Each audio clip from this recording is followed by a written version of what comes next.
আসসালামু আলাইকুম গাইস, এগুলো হচ্ছে আমার ক্ষেতের শাক। এই যে শাক নিয়ে আসলাম বহুদিন পরে, একবারে তাজা সবজি।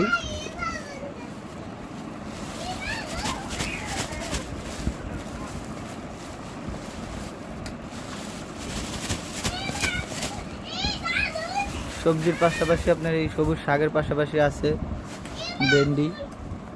বেশ কিছু ভেন্ডি নিয়ে আসলাম আজকে।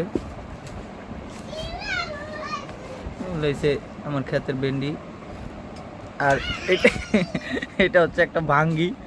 এটা খুব সুন্দর গ্রান, পেকে গেছে, ফাইটে গেছে গা। এই দেখেন বাতি হয়েছে, বিচিও আছে ভিতরে।